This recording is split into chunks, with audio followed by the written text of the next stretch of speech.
tutti! Bon weekend, everybody, and welcome to Book Club Weekend.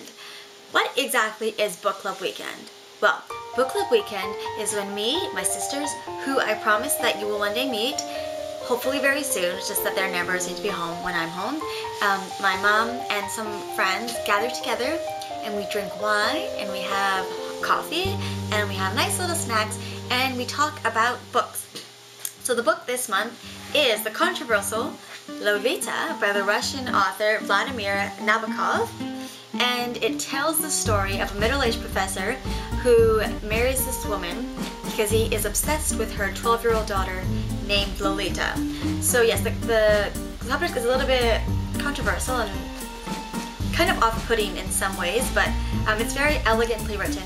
I'm actually only, well, not quite finished. I still have about 150 pages to go, and I'm the person leading the book, so as soon as I finish this video, I have to get back to reading it. Vanity Fair calls it the only convincing love story of our century. So, what does that tell you? Anyway, so I have my reading glasses, which actually are not even my glasses. As you can probably tell, they're much too big for me, but I got them for free after doing an eye exam, so yes, I will wear them. That's also why they say some weird thing here, because they're not prescription. Okay, so today we're going to talk about books. Especially with Halloween just around the corner. Oh, I pulled some books off my bookshelf that I think have sort of a Halloween vibe to them. Hey! Oh yes, it fell down. Forgot. So we will start with this really creepy book called Coraline. I got this book when I was maybe 8 or so, whatever age you are in grade 3. And let me tell you, it is a creepy book. This is what the back says. When Coraline steps through a door to find another house strangely similar to her own, only better, things seem marvelous. But there's another mother there, and another father, and they want her to stay and be their little girl. They want to change her and never let her go. Coraline will have to fight with all her wits and courage if she is to save herself and return to her ordinary life. Yeah, give that a read for Halloween. Okay, let's go to our dystopian novel. It's George Orwell's 1984. This book is actually pretty terrifying just because of how relevant it is. You know, it's a political novel all about Big Brother. This is his eye, he's always watching you.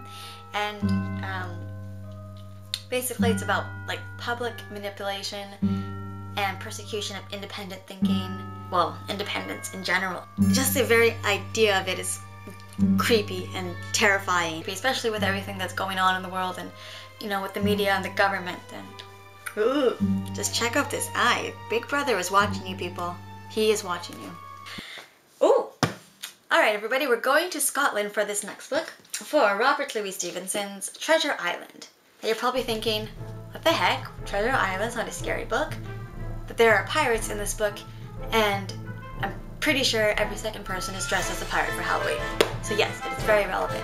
And actually, I was just thinking, Robert Louis Stevenson was Scottish, and this is why when I went to Scotland, I thought so many people spoke like pirates. Example 1, they all say I.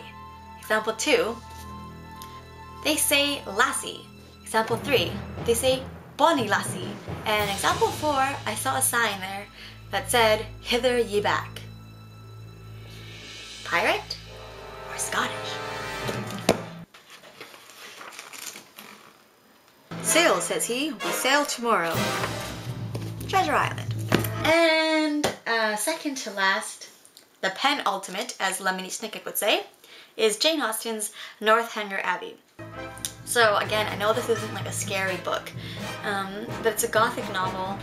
So there's basically a castle and like whispers of ghost stories and murders, and there's also a very dashing man named Mr. Tilney. If you like a little bit of romance and a little bit of scare, The Northanger Abbey is the book for you. As a side note, everyone thinks my favorite Jane Austen hero is Mr. Darcy. That's because they haven't met Mr. Tilney. I love Mr. Tilney.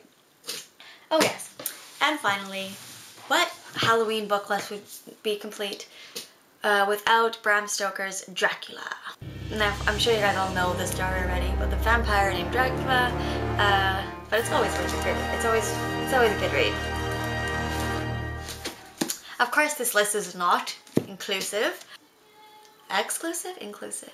These are just the books that I just randomly saw on my shelf and picked. But Stephen King has a lot of scary books. If you're into more of the classics, there's of course Frankenstein, who is the doctor, not the monster. I'll never forget, I had an argument in my grade 10 gym class because this girl kept insisting that Frankenstein was the monster, and I was like, he's definitely the doctor. Anyway, also there is Agatha Christie's And Then There Were None, which gives me the shivers every time. Halloween is next Sunday, so oh my goodness, next time maybe you'll see my costume, which I don't have yet, so I gotta go find a costume, and I'm gonna go back to reading Lolita. So bye everybody, have a good weekend, and see you on Wednesday.